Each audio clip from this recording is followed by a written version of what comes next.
everyone who was willing to give up a couple of, or an hour, maybe out of that beautiful weather outside. You will be rewarded in heaven. And thanks to everyone who's joined us on Facebook. We're glad to have you. The concert impresario Saul Herlock liked to say that Marian Anderson simply didn't grow great, she grew on great simply. He says a few years ago, a reporter interviewed Marian and asked her to name the greatest moment of her life. He said, I was in her dressing room at the time and was curious to hear her answer. I knew she had many big moments to choose from. There was the night Toscanini told her that hers was the finest voice of the century.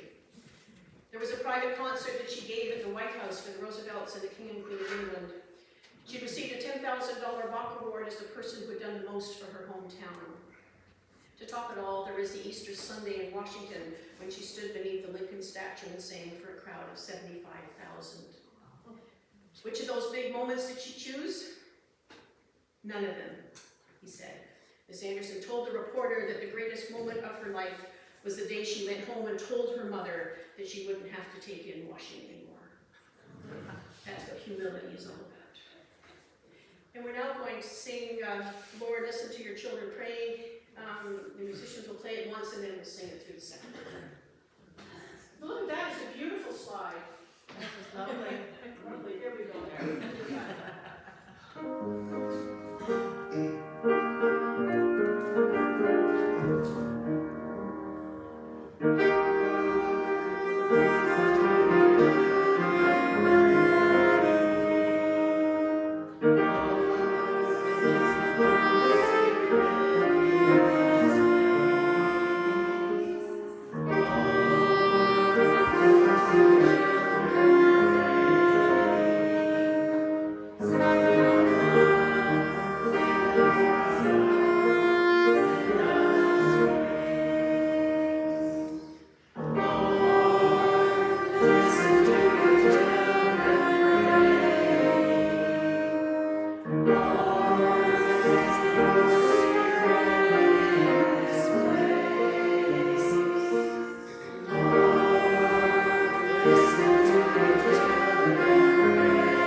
Reconnect to visions and dreams, to the people whose company we enjoy, to words which will give us direction wherever our life's journey takes us. Let us do these things so that we will be ready. Let us do these things so that we will be ready To move out into the week ahead. We have an awesome start to the service today. Let's sing.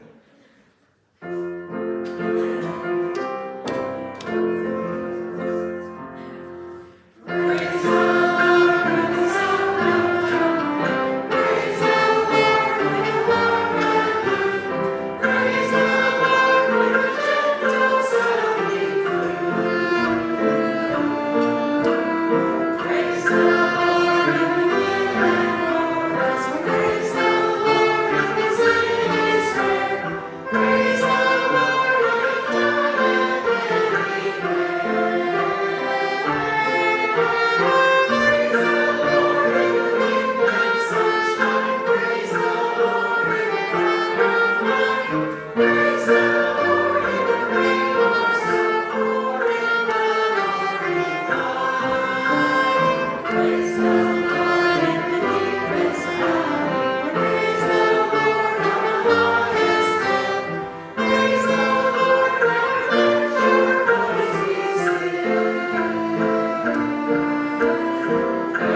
God of many names, God imagined in many ways. Make yourself known in ways unique to each of us in this time and place we share together. Speak your peace in our hearts. Touch us with your Spirit. Reveal your word that we may find something helpful so that we can live authentically as your disciples in the week ahead. In song and in prayer, in our pondering and our sharing, help us to understand what it is you need from us, that your kingdom may become more visible to those we meet. We ask just this little thing, adding as always the words that are treasured.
In this passage from Joel, there has been an ecological disaster, a plague of locusts that exceeded their regular breeding and feeding cycles has descended on the nation. And the prophet Joel calls for a community liturgical response to the catastrophe. The plague of locusts adversely affected the agricultural and the economic well-being of God's people. But they weren't the only ones affected. The earth was denuded of vegetation and the animals were starving, and all the people were called to fast and weep and beg God to reconsider their plight. And their intercession was transformative. God promised to evict the locust and reseed the ground. Great story, but not one we really want to ponder on too strongly today. But after that, we have a passage about the healing of the land, and now it's time for the healing of the people and looking to the future. So this is just one verse from Joel 2:28. I will pour out my spirit on every kind of people, and your sons will prophesy, also your daughters. Your old men will dream, and your young men will see visions, and I'll even pour out my spirit on the servants, men and women both. I wonder if we forget that these are words from Scripture when we sing them in that hymn, Spirit of Gentleness. And what relevance do they have for us today? What are your dreams? What are your dreams? Are they big? Just small ones? Are they realistic? Impractical? Don't all speak at once. Do we expect them to be granted by someone or something bigger than us? I don't think we should count on that. Some entity away up there in the clouds working to bring our plans to fruition as we sit on our couches waiting. Rather, we've been blessed with gifts like imagination and creativity and enthusiasm that will enable us to plan for our dreams to become a reality. We know that there are others too that we can call on to help us if we're humble enough to ask. And that doesn't matter, and this doesn't matter if we're thinking as individuals or as a church. Either way, making dreams can come true, but it usually requires a plan that we fashion. It was that way for the early church and in churches today. Because we are the church, needs plans that we consider as our hopes and dreams for an unknown future. We know that there will be some bumps along the way, but if we plan well, our dreams will have a chance of becoming reality. So think on these things. These are the steps. So this is a matter for the church or an individual, but today we're just going to concentrate on the church. You need to be very specific about your dream. As a church, what do we want it to look like in the future? What are our specific hopes? Let's try and think, let's say, in terms of becoming accessible with the stair chair. Okay? Think about it. Do we have the resources? Have we sought out help? Are our hopes and dreams a great need for people? Do we believe that this dream and this hope is achievable? Is everyone on board? Thinking that we're all going to get older. Is it a common dream for almost everybody? Does our plan meet our goals? Are the tasks meetable? Have we thought about hurdles? Are excuses being made for it not to be done? Are they logical? Do people want to put it off until tomorrow instead of getting right down to it right now?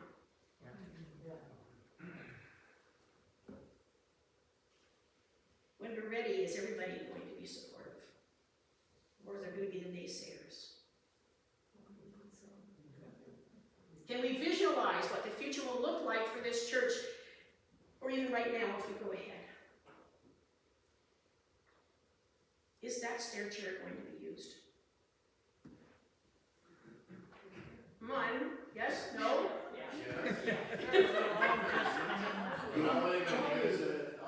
Oh, that's very good of you, Ed. Thank you. I'll be the first one to get on there. Yeah. Do we need to reevaluate our dreams for whatever the reason? Think of these things in light of this scripture reading, this first one we've had today. To go home, think about this. Because the plans are there. Plans are there. We just have to initiate them. Let's sing Spirit of Gentleness. We're going to be singing verses 3 and 4, but we're going to sing the refrain, then verses 3 and 4, and then the refrain. Yeah. I like this quote. God would not have put a dream in your heart if he or she hadn't already given you everything you need to fulfill it. And we have everything. It's just the drive to get it done.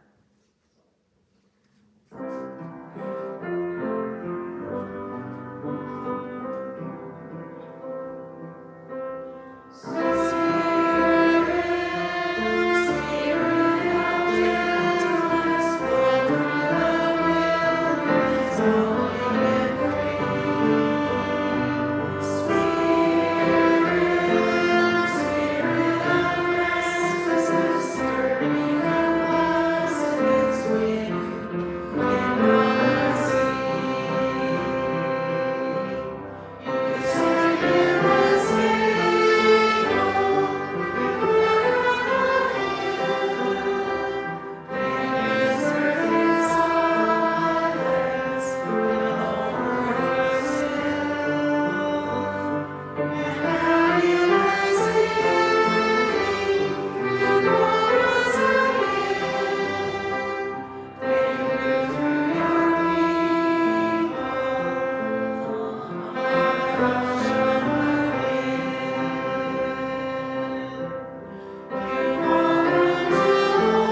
story to some who are complacently pleased with themselves over their moral performance and look down their noses at the common people.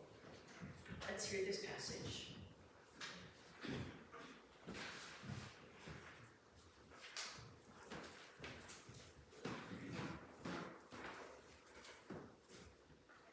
Morning, everyone. Morning. Morning, Lois. So Luke 18:9-14. Two men went up to the temple to pray. One is a Pharisee, the other is a tax man.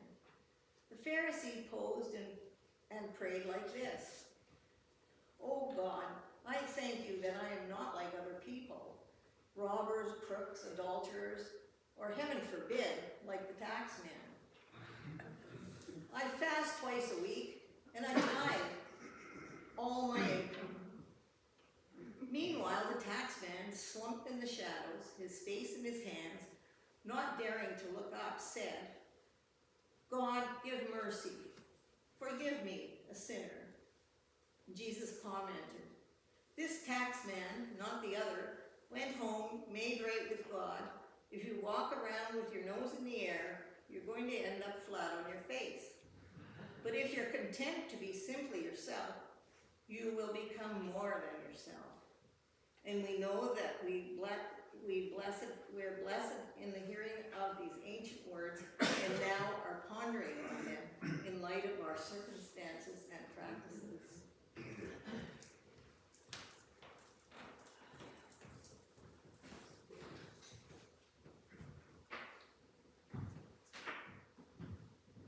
This parable has been a favorite of many because it's so obvious. Pharisee makes for a very easy target. So obnoxious and arrogant and self-assured that we can't help but love to hate him. Tax collector, on the other hand, is the one we ought to despise. In Jesus' day, tax collectors were little more than white-collar thieves. Given the chance, they'd foreclose on their own mother's house. And yet we take pity on this tax collector because he's contrite, beat down by his own feelings of unworthiness. And naturally, we root for the underdog. The twist of this parable is that in condemning the Pharisee because he's such a prig, we condemn ourselves. Maybe we haven't said, Lord, I thank you that I'm not like those other people. But what about on seeing someone down on his luck, we might offer that trite line, there but for the grace of God go I. In this way, we prove that we're just as guilty as he. And that's the point. In judging others, we judge ourselves. The question is, how can we keep from judging others? How can we move from judgment to compassion? First, let's take a closer look at this Pharisee. We're told that he was standing in the temple by himself. Now, there's some debate about the translation here. The phrase could read, he was standing by himself praying, or it could read, he was standing praying to himself. Now, some scholars have made a good case for the latter, especially considering the content of his prayer, which shows him to be a rather narcissistic and self-congratulatory person. The Pharisee doesn't confess his sins. He doesn't pour out his heart to the Lord. He doesn't ask God for strength or help or guidance. He merely reports to God all the reasons why God ought to be proud of him. Someone said it would seem that the Pharisee is both standing by himself and praying to himself. But then let's be fair. The Pharisee says, I fast twice a week, and I give tithes of all that I get. And that's more than the law required. When's the last time that any of us have fasted? Other than for a prep to a colonoscopy. A whole other issue. When have we fasted as a sign of our devotion to God? He also says that he gives a tithe of everything he earns. In Deuteronomy, if we take the Bible literally, it says, you shall surely tithe all the increase of your seed, that which comes forth from the field year by year. So we can make a case for limiting our tithing. only to our crops. In other words, you're not obligated to give a tithe from, let's say, the sale of your sheep or your farm or your house. But it's not enough for the Pharisee to satisfy the minimum requirements of the law. He gives a tithe on all of his income. This man's not only righteous, but he's super righteous. So he stands by himself.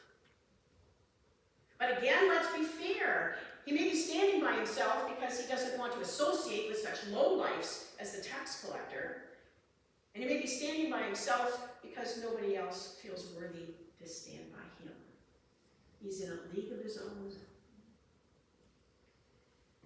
You know, often in high school, we can remember, I think, one kid who lived in partial exile, simply because he was so much smarter than the rest of us. The brainiac. It was hard for him to come down to our level. And yet it was just as hard for us to come up to his level. Or there was the loner.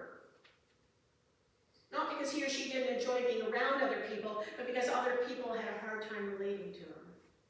Intellectually, he or she lived in that stratosphere, which is a lonely place for anyone to live. So not to take away from the prideful manner of the Pharisee, let's give him credit. He worked hard to get where he was. And if we were honest, except for his lack of humility, we wish others were more like him. Pharisees make good elders, stewards, deacons. They were the ones who did the work of the church and provided the financial support necessary to support religious institutions. Pharisees were devoted to God and righteousness, and most of their faults were the result of their over-striving for holiness. Their zeal was often misguided, but at least they had zeal in their desires to please God. What's important is to ask, what is it that makes us work so hard to please others in the first place? I suspect it has to do with our need for approval, and that it starts early in childhood. Look at me, Mommy, see what I can do? Look, Dad, aren't you proud of me? Children strive to bring home good report cards. Youth torture themselves to excel at sports. Young adults work hard to get a higher education and then a higher paying job. It has to do with our need for recognition and reward with approval and affirmation. Taken in moderation, it's a good thing. It's what makes the world go round. But add a healthy dose of humility, of insecurity, and it can become a recipe for disaster. Where no matter how much we achieve, you can never do enough, you feel. That to me is the root of arrogance. Not that one necessarily thinks he's better than anyone else, but perhaps subconsciously he doesn't think he's as good. What seems like a superior attitude is actually an inferiority complex in disguise, which if you're not careful, can lead us to look down on others and think to ourselves, thank God I'm not like them. Those who are most comfortable in their own skin tend to be the most gracious towards others. There's a saying, and it says, he's as good a man as he knows how to be. Well, I think of the Pharisee in this way. He's as good a man as he knew how to be. He had been so tightly scripted that all he knew how to do was to try to win God's favor by keeping all the rules. And if this is the case, we have every reason to feel sorry for him rather than to condemn him.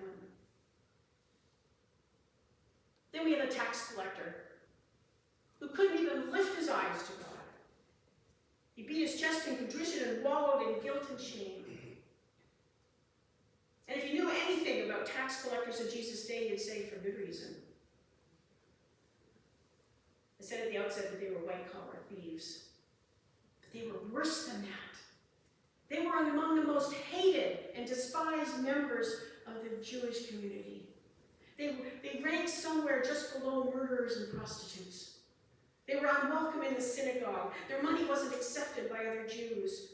Their word was not admissible in a Jewish court of law. They were, for all practical reasons, outcasts. This was due to two reasons. They were notoriously corrupt, and as far as the Jews were concerned, they had sold out to Rome. The office of the tax collector was neither elected nor appointed. It was sold by public auction to the highest bidder.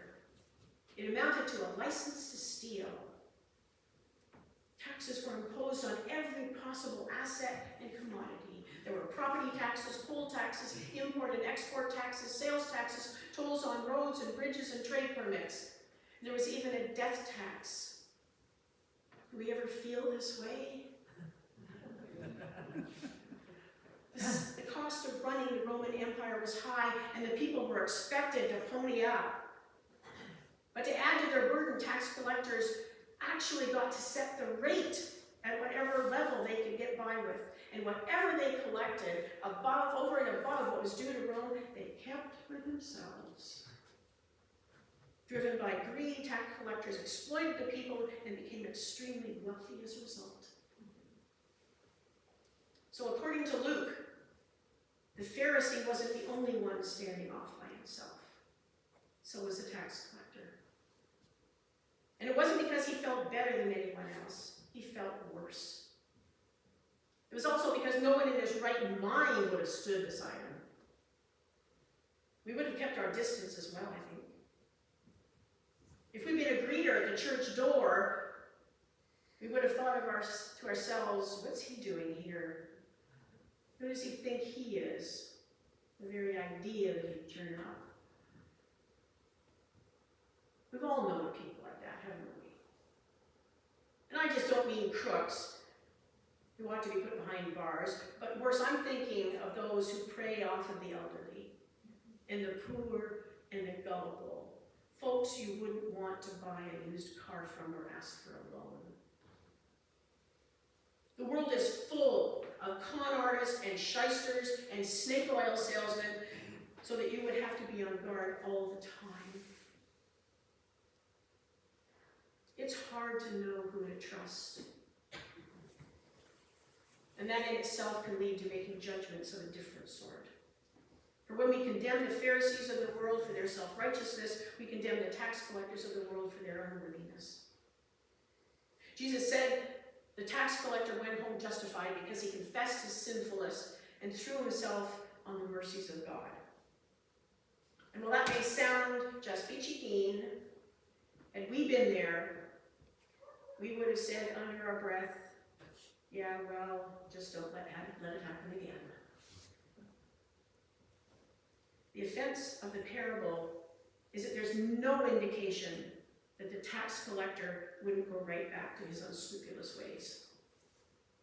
Yes, he went home and justified, that is, counted on righteousness, even though God knows he wasn't. And this is the point.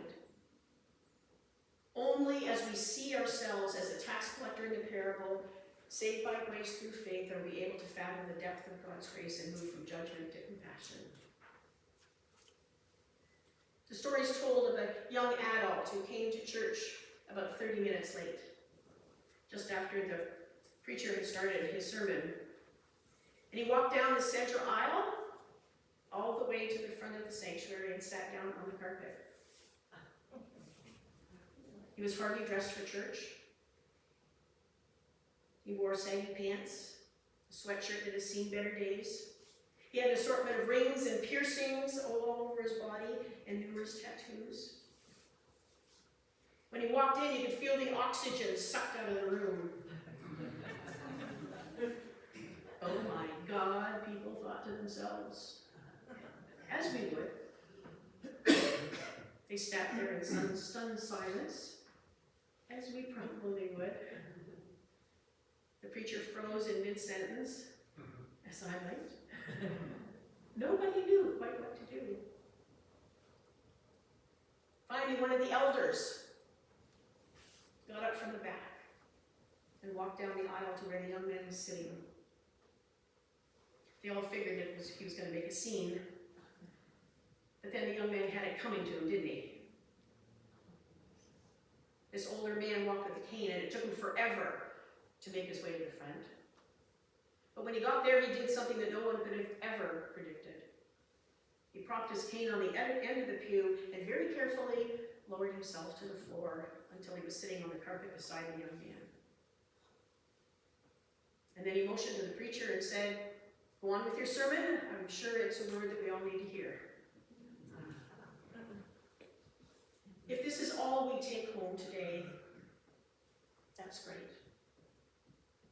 No matter what our sin may be, whether it's self-righteousness or unworthiness or any other number of things in between, there is forgiveness for all who ask for it. Let's sing.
Sabbath day, there are people to take care of, work to do, justice to enact. Let us, with productive thanksgiving from our lives and our hands, let us ask for a blessing on them and on what we have gathered up, whether it's in the plate at the back or whether it's through e-transfers or any other method. Let us sing. Praise God, who gives us all we have. Praise Christ, whose life calls us to live. Praise Holy Spirit, Lord, for good. These gifts we bring to thank our God. Loving God, help us understand what you would have us to do. Touch our mouths to give us blessed words. Make holy our hands to do your work. And bless these gifts from our pockets and ourselves to enact your will today and beyond. Amen.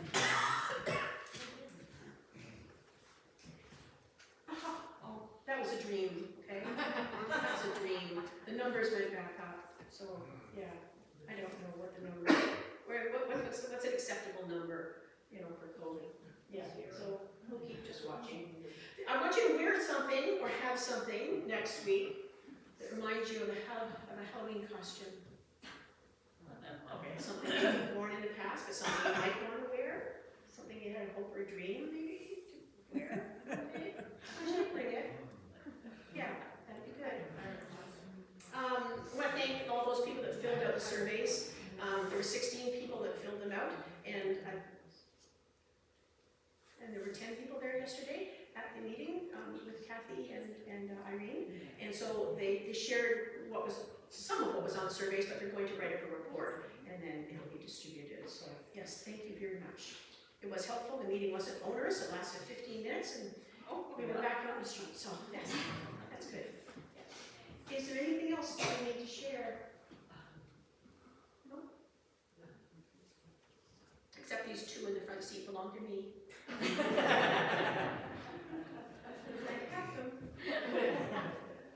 That's good.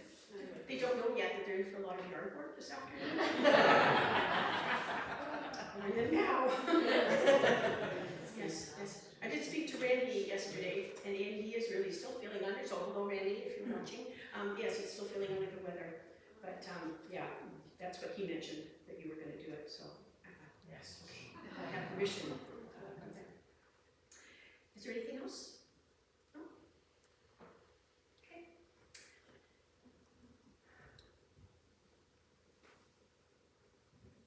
God of all, the daylight hours are growing shorter, calling us to pay attention. The crops are disappearing from fields. Creation seems to be finishing its glowing show. Leaves are left now crisp under our feet. The last of our gardens is gone. Mornings are frosty.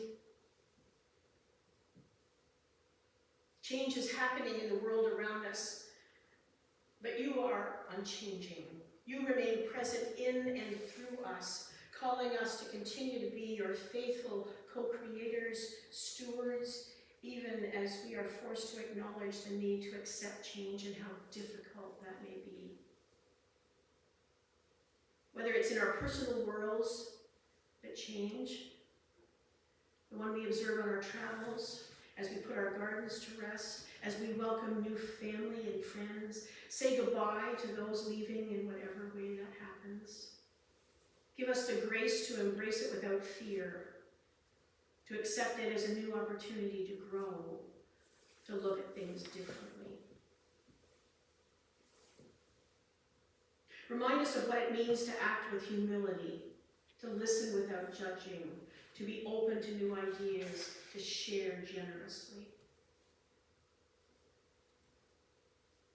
Encourage us to speak up against injustices in all the forms it takes, especially when it happens in our corner of the world, to those we love and to the least. This should be relatively easy to do. But what we sometimes fail to do, for fear of what others may think, or that we aren't articulate enough, or that other priorities are more important, even though we might question that God in the bigger scheme of what your expectations are for us. May your blessings be on those among this church family and those we know who are waiting for surgery or tests or the results of tests. May healings be experienced in bodies and spirits, especially through how we care for one another. May we find reasons to feel grateful even when we consider how troubled our world is, how our personal lives may be in a state of upheaval. But then God send us out into the world where we will listen attentively, speak honestly and with care, look at everyone through your eyes as ones who have been blessed by you, but who may need a little help from us. Amen. And let's sing.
prayers and the songs, our community and our connections to go out into the week that lies ahead. And may the mystery who gave us life in the first place engender within all of us, within our world, new joy, new hope, and new meaning.